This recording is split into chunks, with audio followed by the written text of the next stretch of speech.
কোনো একটা নাম্বার যদি সেট করে যে আমি এই টার্গেট অর্জন করতে চাই বা এত নাম্বারটা এত মিলিয়ন বিলিয়ন ডলার করতে চাই, তার একটা পলিটিক্যাল ইকোনমি অ্যাসপেক্ট আছে, যেটা আমরা পাস্ট রিজিমে দেখেছি। তখন প্রশ্ন আসে, ডেটা ম্যানিপুলেশনের কথা আসে, জিডিপি রেট এটা হতেই হবে প্রতি বছর ওই টার্গেট অনুযায়ী। আমাদের 5 ইয়ার প্ল্যানে যা ধরা ছিল মোটামুটি সেই লেভেলেই অর্জন করার চেষ্টা করা হয়েছে। এবং তার ফলে যেটা হলো যে এই ধরনের একটা সিচুয়েশানে আসলাম, যেটা যে কোনো একটা শক যখন আসলো, কোভিডকে দিয়েই যদি আমরা বলি, এটা হুড়মুড় করে ভেঙে পড়লো। তো সেই জায়গাটা থেকে আমি বলবো যে একটা তো হচ্ছে 8% কন্টিনিউয়াসলি 2035 পর্যন্ত ধরাটা, ইটস এ ভেরি অ্যাম্বিশাস এবং আনএক্সেপ্টেবল একটা এস্টিমেট। এবং সেটা যদি বলে থাকে পলিটিশিয়ানরা, তাদেরকে আবার রিথিঙ্ক করতে আমি বলবো। এটা হচ্ছে যে প্রথমত হচ্ছে ইকোনমি ফাউন্ডেশনটা আবার রিভিল করা দরকার। আমাদের অর্থনীতির কৌশলটা কি হবে? আমরা কি মডার্নাইজেশন দিয়েই অর্থনীতির কৌশলের মধ্যে যাব, না আমরা ইনক্লুসিভ ডেভেলপমেন্টের দিকে, সাস্টেনেবল ডেভেলপমেন্টের দিকে যাব, সেটাও ইম্পর্টেন্ট। বর্তমান সময়ে আমি বলবো যে অর্থনীতির ফাউন্ডেশনটা রিভিল করার চেষ্টা হচ্ছে, এবং সেদিক থেকে ম্যাক্রো ইকোনমি যে স্টেবিলিটিটা রিগেইন বা রেস্টোর করা হলো, সেটা কিন্তু এই রিজিমের এই নতুন অন্তর্বর্তী সরকার আসার আগ পর্যন্ত কিন্তু করা যায়নি। এক্সচেঞ্জ রেট বহু করে ডেপ্রিসিয়েট করছিল, কোনোভাবে বিভিন্ন রকম মেথড অ্যাপ্লাই করলো, সেটা হয়নি। ফিনান্সিয়াল সেক্টরে একটা অবাস্তব ধরনের ইন্টারেস্ট রেট মানে 9-6 ধরে রাখা হয়েছিল। তারপরে আর্থিক খাত দেখা গেল পুরাটাই মানে দেউলিয়া করে দেওয়া হয়েছে। তো এই ধরনের অবস্থা যদি না হয়, তাহলে আমি মনে করি না যে আগলি ইকুইলিব্রিয়ামের কোনো সম্ভাবনা আছে। বরং বর্তমান যেই অর্থনীতির, বিশেষ করে সামষ্টিক অর্থনীতির যে স্থিতিশীলতাটা অর্জিত হলো গত 1 বছরে ধরে, সেটাকে ধরে রাখাটা হবে একটা বড় আমি মনে গুরুত্বপূর্ণ বিষয় সামনের দিনগুলোতে। ম্যাক্রো ইকোনমিক স্টেবিলিটি যদি অর্জন করা যায়, তাহলে কিন্তু আস্তে আস্তে অর্থনীতির অন্যান্য সূচকগুলোকে প্রতি মনোযোগ দেওয়া সম্ভব। এখন ইনফ্লেশনটা, আমি জাহিদ ভাইয়ের সাথে এই জায়গায় একটু দ্বিমত করব। এক্সচেঞ্জ রেটের জন্য ইনফ্লেশনটা বেড়েছে, সেটা আমি মনে করি গত 2 মাস আগে থেকে ওই এক্সচেঞ্জ রেটের ইফেক্টটা চলে গেছে। ইনফ্লেশনটা তো এস্টিমেট করা 1 বছর আগের পয়েন্ট টু পয়েন্ট এস্টিমেট থেকে। যদি আমি ধরি যে গত নভেম্বরের দিক থেকে মোটামুটি এক্সচেঞ্জ রেট স্টেবল হয়ে এরকম 120-22-এ আছে, এখনও তাই আছে, সুতরাং এটার ইম্প্যাক্ট আর তেমন নাই প্রাইসের উপর। বরং দেখতে হবে যে এই জন্যই আসলে ইনফ্লেশনটা কিন্তু কমে আসছে, সেই ইফেক্টটা আস্তে আস্তে ড্যাম্পেনিং হয়ে গেছে। এখন প্রশ্ন হলো যে একটা হচ্ছে এক্সচেঞ্জের স্টেবিলিটি মেনটেন করা, আরেকটা হচ্ছে যেমন এখন এটা একটা টেকনিক্যাল, যেটা রিয়েল ইফেক্টিভ এক্সচেঞ্জ রেট বলে, এটা কিন্তু অ্যাপ্রিসিয়েট করছে এই মুহূর্তে। অ্যাপ্রিসিয়েট করার অর্থ হলো যে এক্সচেঞ্জ রেটটা ইকুইলিব্রিয়াম থেকে কিছুটা সরে যাচ্ছে, কারণ বাংলাদেশ ব্যাংক টাকা মার্কেট থেকে ডলার কিনছে। এখন যদি আমার ইনফ্লেশনটা যদি এক্সচেঞ্জ রেট ড্রিভেনই হতো, তাহলে বাংলাদেশ ব্যাংকের এক্সচেঞ্জ রেটের স্টেবিলিটির জন্য মানে ডলার কেনার কথা ছিল না, বরং এটা ডেপ্রিসিয়েট করতে দেওয়া দরকার ছিল। কিন্তু সেটা দিচ্ছে না, কারণ হচ্ছে ওভারঅল যে ম্যাক্রোইকোনমিক স্টেবিলিটির কথা চিন্তা করি, তাহলে রিজার্ভটাও একটা হেলদি একটা সিচুয়েশনে রাখতে হবে, এবং যার কারণে যেটা ব্যালেন্স অফ পেমেন্টটাকে যাতে একটা ভায়াবল অপশন পজিশনে রাখা যায়। তো সেদিক থেকে আমি মনে করি যে এটা একেবারে খুব বড় কোনো সমস্যা হচ্ছে না। কিন্তু এক্সচেঞ্জ রেটকে অলওয়েজ একটা নির্দিষ্ট পয়েন্টে ধরে রাখার যে অতীত প্রবণতা দেখা গেছে, তারই ফলে হয়েছে যে শকটা আসলো, তখন আর এক্সচেঞ্জ রেটকে ধরে রাখা যায় না। ফলে কিছুটা ফ্লেক্সিবিলিটি মেনটেন করতেই হবে, এবং সেটাকে অনেকটা মার্কেট বেসড রাখাটাই যৌক্তিক হবে। বাংলাদেশের গ্রোথটা যেটা হয়েছে, আমি বলবো যে শুধু নাম্বারের গ্রোথ না, গ্রোথটা হওয়া উচিত কোয়ালিটি গ্রোথ। সেক্ষেত্রে কোয়ালিটি ইনভেস্টমেন্ট যেটা বললো 3টা, এমপ্লয়মেন্টটা অবশ্যই সাস্টেইনেবল একটা ট্র্যাজেক্টরি থাকা দরকার, আর প্রোডাক্টিভিটির কথাটা সে বলেছে। এখন প্রশ্ন হলো যে বর্তমান সময়ে যে ইনভেস্টমেন্টটা, আমি মনে করি যে ইনভেস্টমেন্টটাই এই মুহূর্তে সবচেয়ে ক্রিটিক্যাল পয়েন্ট বা দুর্বল জায়গা।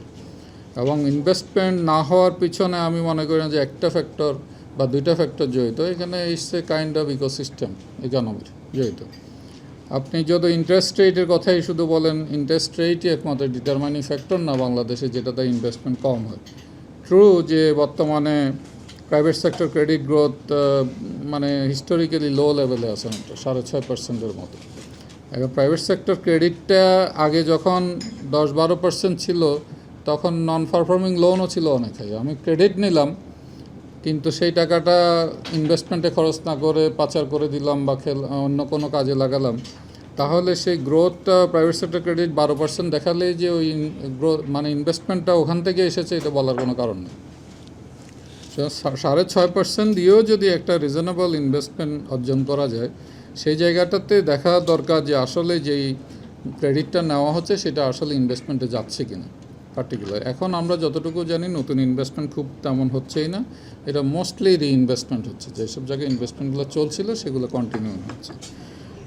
আমার খুব প্রত্যাশা যে আমি মনে করি যে পলিটিক্যাল সিচুয়েশনটা যদি আমরা একটা টেকসই ডেমোক্রেটিক ট্রানজিশনের দিকে যদি যাই সামনের দিনগুলোতে, ইনভেস্টমেন্ট গিয়ার আপ করবে এবং সেটাতে আমি খুব বেশি সমস্যা দেখছি না। কিন্তু সেই ইনভেস্টমেন্টটা কতটুকু হবে সেটার সাথে কিন্তু আমার আরও অনেক কিছু জড়িত। এই মুহূর্তে গ্রোথটা যদি বেশি পেতে হয় আমি মনে করি দুটো ক্রিটিক্যাল ফ্যাক্টর, একটা হচ্ছে সরকারের ফিসক্যাল স্পেস আর একটা হচ্ছে ইনভেস্টমেন্ট। যদি সরকারের রেভিনিউটা যদি ভালো না হয়, এর চাইতে বেশি অর্জন করা না যায়, এখন তো ওটাও সবচেয়ে কম অবস্থায় আছে। যদি ট্যাক্স জিডিপি রেশিও বলি সেখানে 7%, 7.5% অ্যারাউন্ড বা আর একটু কমই বলা যায়। এটাকে যদি না বাড়ানো যায় তাহলে সরকারি ইনভেস্টমেন্ট না বললে তো প্রাইভেট ইনভেস্টমেন্ট সেভাবে আসবে না, সরকারি ইনভেস্টমেন্ট। আর যদি 8%-এর জ্যোতির হিসাব বলি, আমি যদি আয়কর 5ও ধরি, এটা একটু টেকনিক্যাল, তাহলে 40% লাগবে অলমোস্ট ইনভেস্টমেন্ট, টোটাল ইনভেস্টমেন্ট। সেটা এসে কোয়াইট মানে ইম্পসিবল বাংলাদেশের কনটেক্সটে।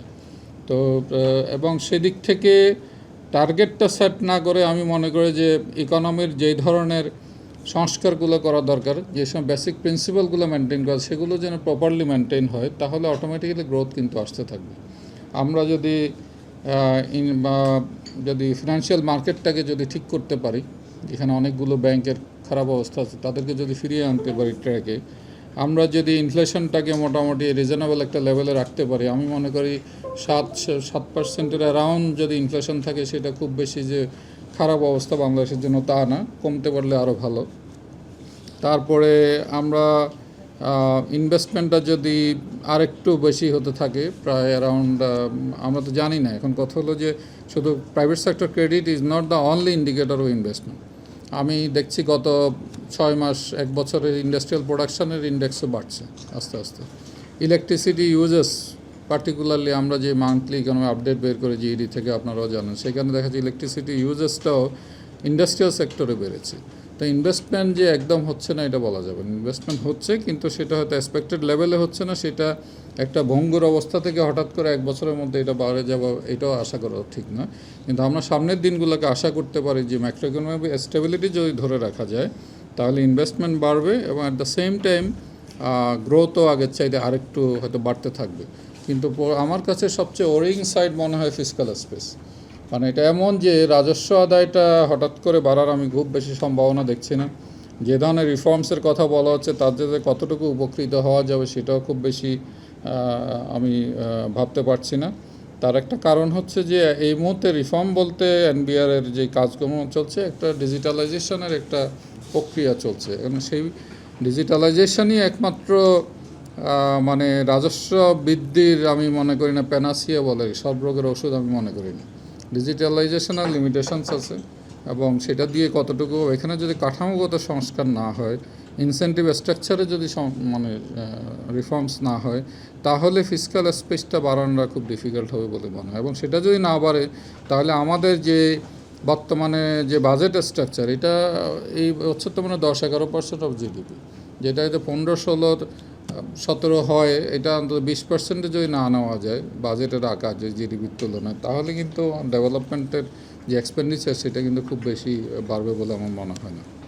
তো সেদিক থেকে ফিসক্যাল স্পেসের উপর খুব জোর দেওয়া দরকার। সামনে যাতে ট্যাক্স রেভিনিউটা আরও বাড়ানো যায়, সেখানে ভ্যাট আইন একটা করা হয়েছে রিসেন্টলি, সেটার আইন তো আমাদের অনেকই আছে, সেই আইনের এনফোর্সমেন্টটা প্রপারলি হওয়া এবং সেই জায়গাগুলো খুব জরুরি বলে আমি মনে করি। এবং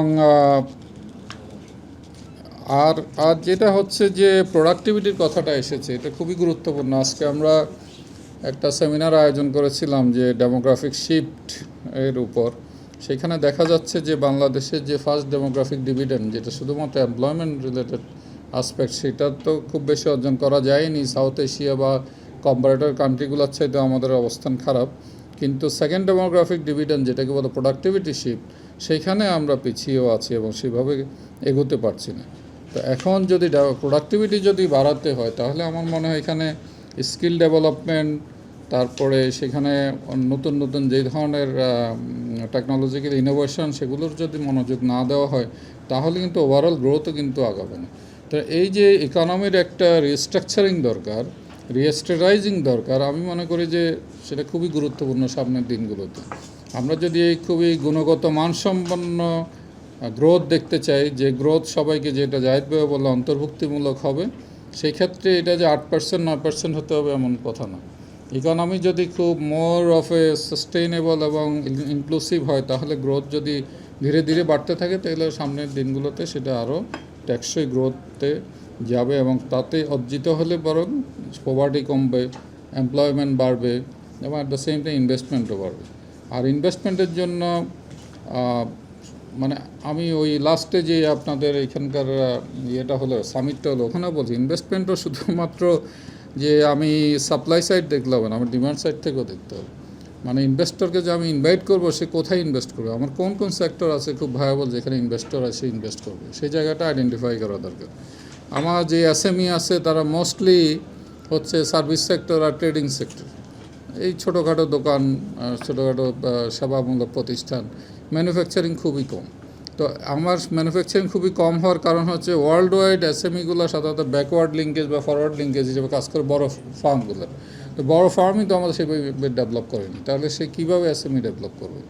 অ্যাট দ্য সেম টাইম আমার কোন কোন এরিয়াতে, যেমন সেবামূলক খাতে ইনভেস্টমেন্টের সুযোগ আছে, যেটা পোর্টের কথা বলা হলো, এটা সেবা সার্ভিসের জায়গায়, তো এটা খুব গুরুত্বপূর্ণ। কিন্তু কথা হলো সেই জায়গায় অনেক বাধার সৃষ্টি হচ্ছে বা সেখানে মিসকনসেপশন আছে, হয়তো কোনো কিছু ভ্যালিড রিজনও থাকতে পারে, সেগুলোকে অ্যাড্রেস করার দরকার আছে।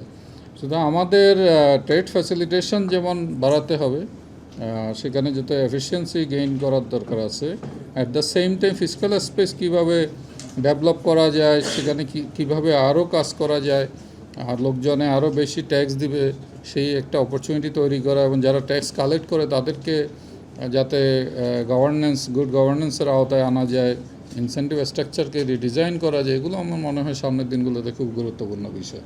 এবং তা যদি আমরা করতে পারি, তাহলে হয়তো আমরা গ্রোথের একটা মোমেন্টাম পাবো। আমার কাছে গ্রোথের ফিগারের চাইতে গ্রোথ মোমেন্টামটা খুব গুরুত্বপূর্ণ। তো গ্রোথ হবে এই জিনিসটা, মানে এই ধরনের একটা মোমেন্টাম যদি আমরা তৈরি করতে পারি, সেটাই হবে আমার মনে হয় সামনের দিনগুলোর জন্য খুবই গুরুত্বপূর্ণ। এবং সেটা হলে 2035 না হোক, হয়তো আমরা আরও 10 বছরের মধ্যে, 5 বছরের মধ্যে হয়তো এই টার্গেটটা অ্যাচিভ করতে পারবো। ধন্যবাদ।